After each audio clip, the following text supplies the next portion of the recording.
जय हिंद जवान भाइयों, स्वागत है आपके अपने पसंदीदा त्रिशूल डिफेंस एकेडमी के यूट्यूब चैनल पे। आपके मेंटर कैप्टन एसके सर के द्वारा हम बहुत दिन बाद बात कर रहे हैं एएमसी एनटी के जवान भाइयों से, क्योंकि लगातार सर्विस एंट्री के प्लेटफॉर्म पे एएमसी के जवान हमसे पूछ रहे थे कि सर हमारे लिए कब फॉर्म आएगा, कब हम भी अफसर बनने के सपने देख सकते हैं। आप एसीसी की बात करते हो, आप एससीओ की बात करते हो, पीसीएसएल की बात करते हो, एएमसी एनटी की क्यों नहीं बात कर रहे? सर आगे बढ़ने से पहले तो एएमसी एनटी एंट्री क्या है, एकदम बेसिक से चालू करें। अगर बिल्कुल बेसिक से इसको करते हैं तो मेडिकल कोर के जो नॉन टेक्निकल एंट्री है, देखिए एएमसी एक ऐसा कोर है जिसमें दो तरीके के ऑफिसर्स मिलेंगे आपको। एक टेक्निकल ऑफिसर्स मतलब जो डॉक्टर्स होते हैं, अच्छा, वो स्पेशलाइज्ड हैं अपने अपने प्रोफेशन में। और जो एडमिनिस्ट्रेटिव वर्क है जी, जैसे मतलब मान लीजिए हर आर्म्स का अपना एक रिकॉर्ड ऑफिस होता है, तो रिकॉर्ड ऑफिस में कौन जाएगा, या आपके जो कंपनी कमांडर की ड्यूटी कौन करेगा, क्वार्टर मास्टर की ड्यूटी कौन करेगा, स्टोर इंचार्ज कौन होगा वहां पर। इस प्रकार के जितने भी एडमिनिस्ट्रेटिव वर्क हैं उन काम के लिए ये कमीशन होती है एएमसी एनटी। अच्छा, नॉन टेक्निकल। ओके सर, ये जो एंट्री है, क्योंकि आपने बताया नॉन टेक्निकल है, नॉन टेक्निकल मतलब अपार्ट फ्रॉम डॉक्टर्स जो भी एंट्रीज हैं, तो इस एंट्री में कौन कौन इस एंट्री का लाभ उठा सकता है? मतलब क्या सिर्फ एएमसी एनटी के जवान ही इस एंट्री का लाभ उठा सकते हैं? एएमसी वाले इसका फायदा उठा सकते हैं। एएमसी का जो सर्विंग जेसीओस एनसीओस हैं जी, वो इसका फायदा उठा सकते हैं। उसके अलावा जो वेटनरी कोर वाले हैं वो इसका फायदा उठा सकते हैं जी। आर्मी डेंटल कोर के जो सर्विस कर रहे हैं वो इसका फायदा उठा सकते हैं। ये तीनों आर्म्स में अगर आप हैं जी, तो आप इसके लिए बिल्कुल एलिजिबल हैं, आप अप्लाई कर सकते हैं इसके लिए। जेसीओस एंड एनसीओस सारे। ओके सर, एलिजिबिलिटी क्या है एएमसी एनटी एंट्री के लिए? एलिजिबिलिटी देखिए ऐसा है कि अगर हम एज वाइज माने जी, तो आपकी एज 40 साल होनी चाहिए, जो अभी नया जो इनकी वैकेंसीज आई हैं जिसमें 41 वैकेंसीज निकाली गई हैं जी, उसमें जो एज रखी गई है 31 मार्च 2025, 31 मार्च 2025 को आप 40 साल के अंदर हो। अच्छा, मतलब अप टू 40 इयर्स 40 क्रॉस ना किए हो। अच्छा, तो आप बिल्कुल एलिजिबल हैं इसके लिए। दूसरा, इसमें जो अगर आप सर्विस की बात करते हैं तो कम से कम 5 साल सर्विस होनी चाहिए आपकी। अच्छा, और एजुकेशनल एलिजिबिलिटी अगर आप देखते हैं इसकी, तो क्लास 10th इसका मिनिमम स्टैंडर्ड रखा गया है। अच्छा सर, हमारे सर्विस एंट्री प्लेटफॉर्म्स पे एएमसी के एजुकेशनल क्वालिफिकेशंस के लिए एक सवाल आया था जी, कि फॉर्म्स में कई जगहों पे आर्मी स्पेशल सर्टिफिकेट का भी जिक्र हुआ है जी। ये 10th क्लास तो समझ आता है, जो आपने कहा बड़े सरल भाषा में, बट ये आर्मी स्पेशल सर्टिफिकेट क्या है, मतलब what exactly is this? Abhinav sir, देखिए ऐसा होता है कि अगर आप एज अ सोल्जर इनरोल हो रहे हैं जी जीडी में, जैसे देखिए एएमसी में आप नर्सिंग असिस्टेंट के तौर पर आ रहे हैं तो 12th क्लास चाहिए उसके लिए। अगर आप एम्बुलेंस ड्राइवर के तौर पर आ रहे हैं तो 10th क्लास, जो कि जीडी के बराबर हो जाता है। लेकिन एक और एंट्री है ट्रेडमैन की। अब ट्रेडमैन वाले बेचारे क्या करेंगे, तो वो क्योंकि उनकी जो eligibility at the time of recruitment होती है वो 8th क्लास होती है। क्लास 8 के बाद ट्रेडमैन के तौर पर आते हैं जी। अब आप मान लीजिए कि वो बेचारा 10वीं क्लास तो पास नहीं है, वो कैसे कमीशन अपीयर करेगा? तो उन सभी के लिए ये चीज एक अलग कोर्स है। ये सर्टिफिकेट एग्जामिनेशन होता है जो एचआरडीसी में कंडक्ट किया जाता है। अच्छा, और इसको 10वीं के बराबर की वैल्यू दी जाती है। अच्छा, ये जो भी ट्रेडमैन हैं वो अपने एचआरडीसी में आगे जिनको अपीयर करना होगा, इस वाले के तो नहीं काम आएगा, लेकिन आगे अगर आपको इसमें फ्यूचर देखना है 10th क्लास, और अगर आप ट्रेडमैन हैं तो आपको एचआरडीसी में जो सर्टिफिकेट एग्जामिनेशन होता है उसको आप अपीयर कर लीजिए। जा करके आप अपने एचआरडीसी में कांटेक्ट करेंगे, आपको बता दिया जाएगा कि कब वो एग्जाम कंडक्ट करा रहे हैं, क्योंकि हर एचआरडीसी अलग अलग एग्जाम्स कंडक्ट करा देंगे। ठीक है। फिर एक चीज और ध्यान रखनी है कि अगर आपको ट्रेडमैन में भी आगे प्रमोशंस लेते होते हैं, मतलब मान लीजिए कि मैक्सिमम जो होता है इनके लिए हवलदार तक बेचारे चले जाते हैं ट्रेडमैन, बट ऑनरी जेसीओज रैंक इनको मिल जाते हैं कई बार। और बहुत सारे ट्रेडमैन को मिलता है ये। वो प्रमोशन लेने के लिए भी आपको ये जो एग्जामिनेशन है वो वैसे भी देना ही पड़ता है, तो वही 10th क्लास के बराबर मान लिया जाता है। आपके प्रमोशन में भी काम आएगा और आपके कमीशन के लिए भी रास्ता खुल जाएगा। तो मतलब AMC NT एंट्री का लाभ वो ट्रेडमैन भी उठा सकता है, प्रोवाइडेड उसके पास ये आर्मी का सर्टिफिकेट हो। जी बिल्कुल बिल्कुल। वो क्या बात है, क्या बात है, मतलब यूनिफॉर्म पॉलिसी रखी हुई है। बिल्कुल, बहुत बहुत यूनिफॉर्म, और सभी को आगे बढ़ने का मौका दिया गया है इसके अंदर। ये बहुत अच्छी चीज है। सर, आपने एजुकेशनल क्वालिफिकेशंस की बात कर ली, आपने नंबर ऑफ वैकेंसीज बता दिया, मिनिमम सर्विस कितनी चाहिए इसमें? 5 साल सर, 5 साल। अच्छा सर, जब भी फॉर्म भरते हैं तो उसमें मेडिकल कैटेगरी आती है। नो डाउट्स, जो हमारे जवान भाई हैं वो फिटफाट तो होंगे ही होंगे, हाँ। बट मेडिकल कैटेगरी कितने प्रकार की होती है? देखिए, मेडिकल कैटेगरी 3 प्रकार की होती है वैसे तो सबको पता है, शेप 1, शेप 2, शेप 3, या कैटेगरी A, B, C जो बोल देते हैं। अच्छा। लेकिन अब उसके अलावा एक चीज इनको ये ध्यान रखनी है अपने मेडिकल क्राइटेरिया में कि वैसे तो देखिए शेप 1 आपको होना चाहिए इसके लिए, बट ये सहूलियत उन सभी सोल्जर्स को दी गई है जो कहीं ऑपरेशनल इलाके में पोस्टेड थे और बैटल कैजुअलिटी के अंतर्गत उनके जो है कोई ऐसी समस्या आ गई है।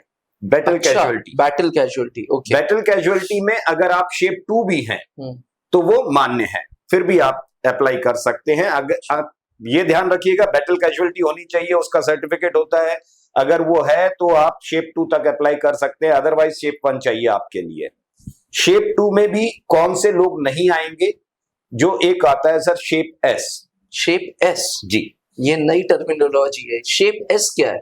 शेप S का मतलब होता है सर जिनको मेंटल डिस्टरबेंस ना हो, जो न्यूरो डिसऑर्डर्स जो होते हैं। अच्छा। जैसे मतलब मान लीजिए एक फौज में होता है फॉर्म 10, ठीक है। अच्छा। फॉर्म 10 ना भरा हो उस कैंडिडेट का तो वो बिल्कुल उसके लिए एलिजिबल है बैटल कैजुअलिटी। अगर बैटल कैजुअलिटी है और फॉर्म 10 भरा गया है आपका तो भी आप एलिजिबल नहीं होते हैं।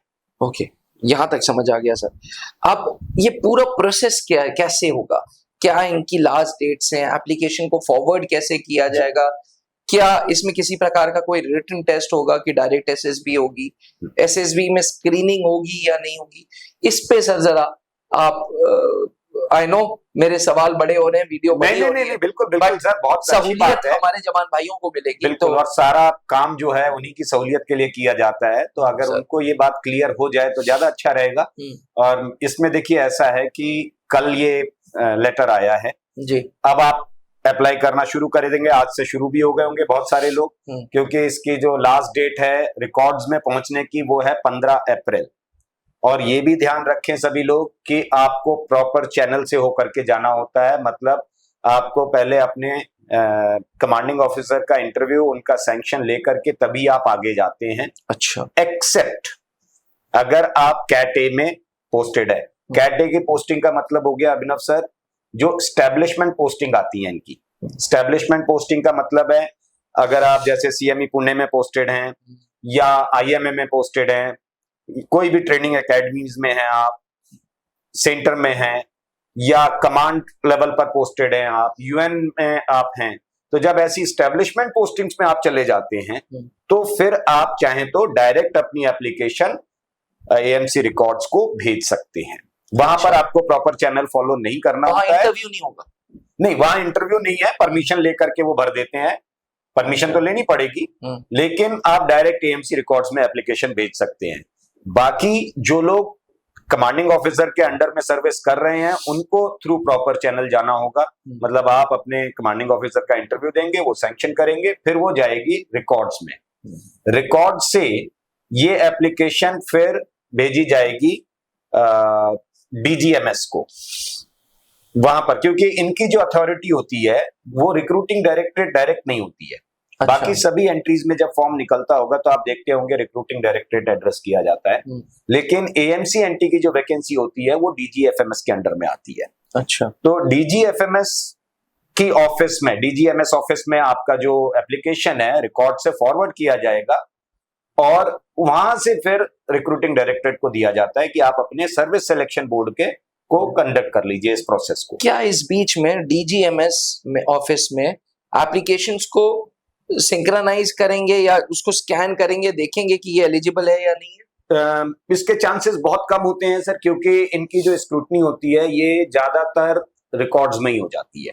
अच्छा। तो जब आपकी एप्लीकेशन रिकॉर्ड्स में पहुंचेगी तो रिकॉर्ड्स में ही अगर मना करना होगा या कोई ऑब्जेक्शन होगा तो उसका रिमाइंडर आपके पास आ जाता है। अगर वहां से नहीं आता है तो इसकी प्रोबेबिलिटी बिल्कुल 0.01% होती है कि वहां से कोई वापस कर दे, वो फिर एक्सेप्टेड हो जाता है। अनलेस कोई चीज उनके नोटिस में आ गई और रिकॉर्ड्स ने ध्यान ना दिया हो तो बात अलग है, अगर वो मना करना चाहेंगे। वैसे होता नहीं है ये चीज, रिकॉर्ड से आपकी एप्लीकेशन फॉरवर्ड हो गई मतलब आप एसएसबी के लिए जा रहे हैं, फिर डीजीएमएस नहीं रोकता है किसी को। ठीक है। फिर आप जब रिक्रूटिंग डायरेक्टरेट में जब आपकी एप्लीकेशन पहुंचेगी तब वो आपके एसएसबी प्रोसेस को शेड्यूल करेंगे। एसएसबी में देखिए बाकी सभी एंट्रीज जो, जैसे सर्विस एंट्री की बात करें तो पीसीएसएल और एससीओ एंट्री वहां पर स्क्रीनिंग नहीं है जी, मगर एसीसी में है, एसीसी में है, एएमसी एनटी में भी है। अच्छा। ठीक है, यहाँ पर आपको स्क्रीनिंग के थ्रू जाना होगा। इस एसएसबी के बैच में सिर्फ एएमसी एनटी के एस्पिरेंट्स ही रहेंगे? जी हाँ, सिर्फ एएमसी एनटी के कैंडिडेट्स आएंगे और उनको स्क्रीनिंग प्रोसेस से निकलना होगा। ये एसएसबी कब तक शेड्यूल होगी? मैं बात कर रहा हूँ इस फॉर्म की जो कल आया है, जिसकी लास्ट डेट 15 अप्रैल है। हाँ जी, ये एक सिंपल सा प्रोसेस ऐसे समझिए सर कि अभी परमानेंट कमीशन की एसएसबी चल रही है। अच्छा। और permanent commission which includes ACC, PCSL, then your NDA, IMA, है ना, ये जितनी एंट्रीज जब आएंगी यहां तक पहुंचते पहुंचते जुलाई अगस्त हो जाता है ऑलमोस्ट। एक बार जब पूरी परमानेंट कमीशन जो एंट्रीज हैं वो खत्म हो जाएंगी जब, तब फिर शॉर्ट सर्विस कमीशन के लिए आगे बढ़ाया जाएगा प्रोसेस। शॉर्ट सर्विस में जितने प्रकार की शॉर्ट सर्विस हैं वो सब आएंगी और उसके बाद में या बीच में कहीं लास्ट फेज में रखा जाता है हालांकि इसको, तो इसके बाद हो सकता है एक दो ही एंट्री शॉर्ट सर्विस की बचे या हो सकता है यही लास्ट हो, तो वो शॉर्ट सर्विस फिर स्टार्ट होगा। और एएमसी एनटी अगर इस तरीके से कैलकुलेट करें आप तो मोस्ट लाइकली अक्टूबर के आसपास आएगी इनकी एसएसबी। क्योंकि आपने शॉर्ट सर्विस कमीशन की बात की जी, तो AMC NT is a short service commission sir? Yes, AMC NT is a short service commission. किसी प्रकार की कोई पेंशन नहीं, पहले परमानेंट कमीशन की अलग वैकेंसीज आती थी एएमसी एनटी में। अच्छा। जो 2011 से बंद कर दी गई। अब क्या होता है कि AMC NT purely short service कर दी गई है। आपको अगर परमानेंट कमीशन चाहिए तो थ्रू योर सर्विस टेन्योर आपको 3 मौके मिलेंगे परमानेंट कमीशन में कन्वर्ट करने के लिए। अच्छा। अगर आप वहां से कन्वर्ट कर लेते हैं, हालांकि ये मैं कहता हूं बिल्कुल कि उसके जो रेशियो है वो बहुत कम है, मगर हाँ ठीक है, जीरो तो नहीं है, तो लोग कन्वर्ट तो करते ही हैं। तो परमानेंट कमीशन के लिए फिर भी आपको 3 मौके मिल रहे हैं, आप वहां से कन्वर्ट कर लीजिए, आप परमानेंट हो जाएंगे। अगर परमानेंट कमीशन नहीं भी होते हैं तो आप शॉर्ट सर्विस में बने रहेंगे। सर, आपने अक्सर बात की है ट्रेनिंग की। जी, आपने बात की कि एसीसी वाले कैडेट्स एसीसी में चले जाते हैं, पीसीएसएल भी परमानेंट कमीशन है तो आईएमए में जाता है। एएमसी एनटी के जो जवान भाई हैं, इनकी ट्रेनिंग का ड्यूरेशन कितना है और कहाँ पे ये ट्रेनिंग होती है? ओके, बाकी देखिए सब तो जितने कमीशन रैंक हैं वो अपने अपने ट्रेनिंग अकेडमीज में जाते हैं, मगर ये जो कमीशन है ये इनके स्कूल में ही चलती है जो कि लखनऊ में है, एएमसी स्कूल एंड रिकॉर्ड्स। अच्छा, ठीक है, तो वहां पर वहीं पे ट्रेनिंग होगी? वहीं पर ट्रेनिंग होगी आपकी, और ये ट्रेनिंग 2.5 महीने की है।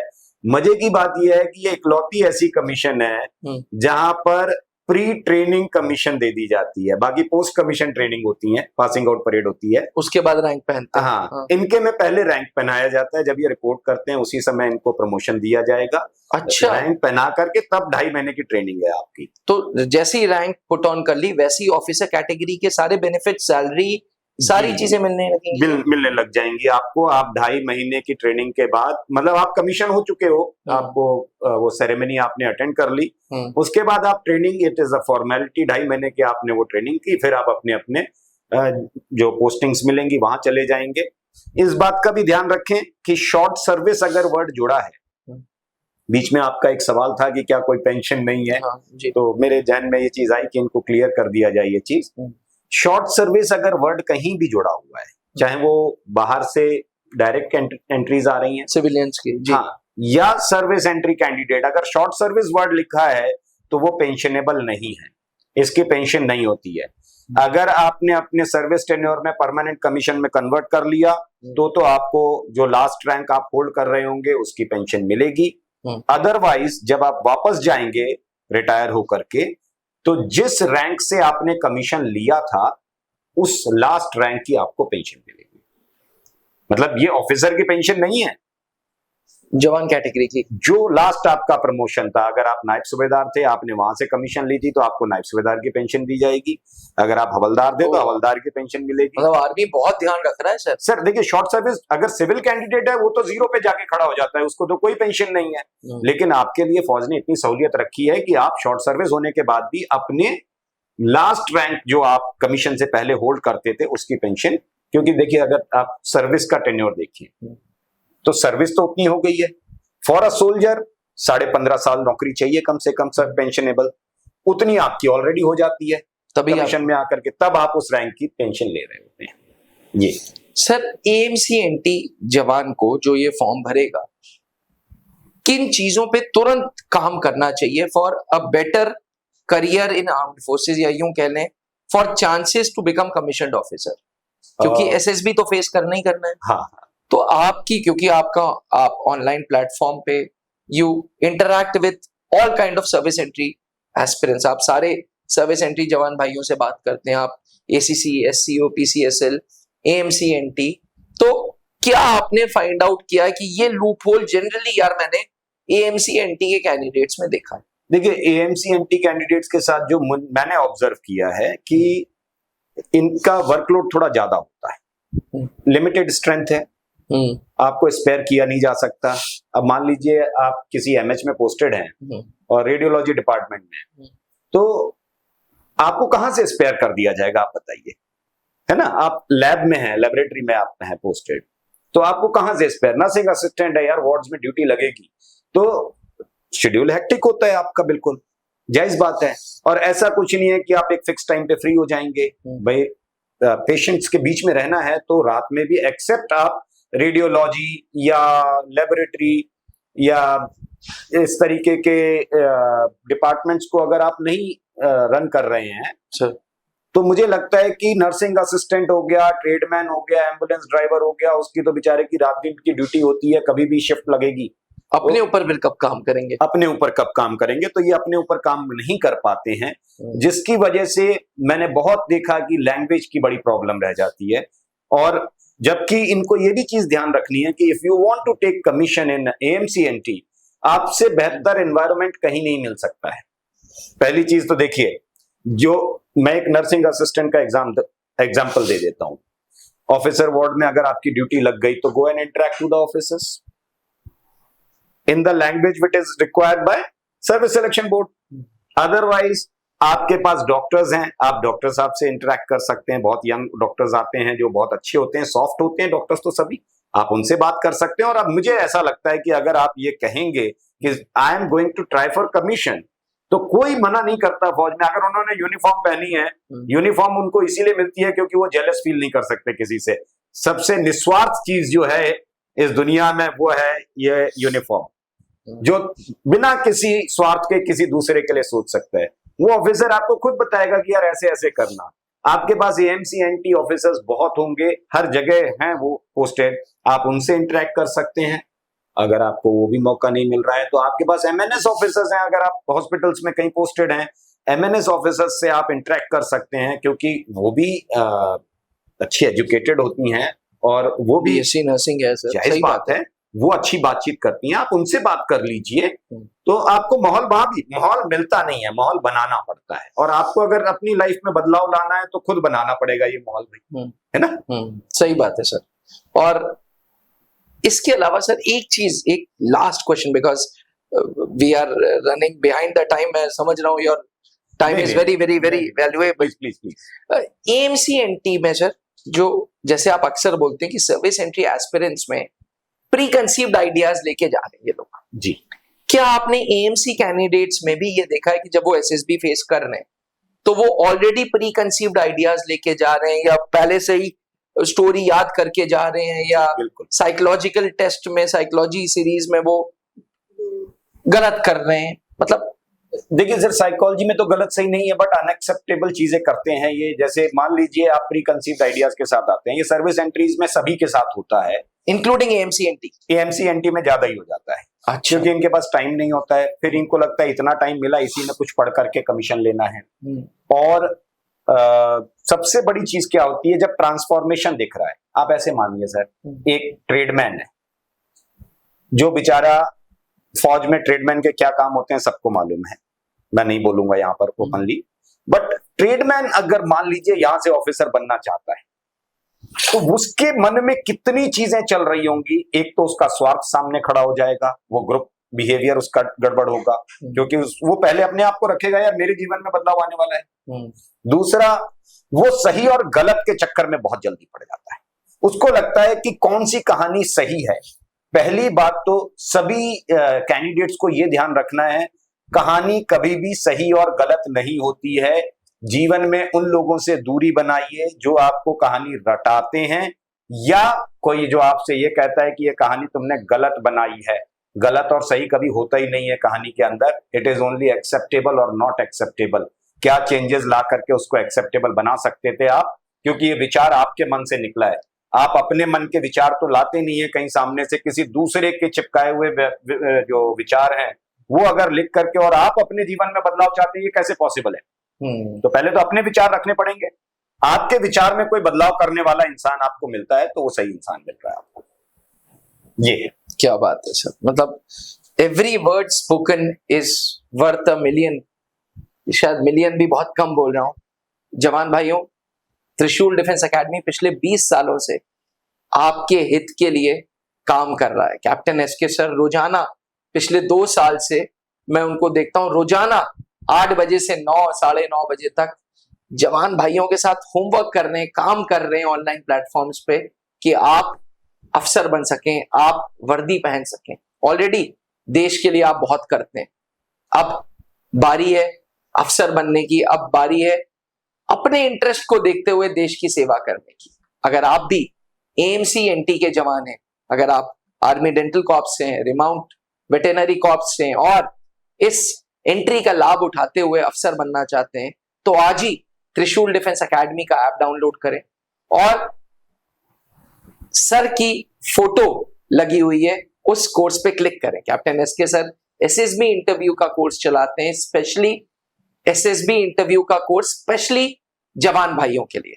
यहां पे मैं एक बात बता दूं, हमारे प्लेटफॉर्म्स को देखा देख कई कोचिंग्स मिसलीड करने की कोशिश कर रही हैं। कई संस्थाएं कैप्टन एसके सर की फोटो डाल देती हैं और कहते हैं कि ये हमारे यहां भी पढ़ा रहे। ऐसे नकलखोरों से बचें।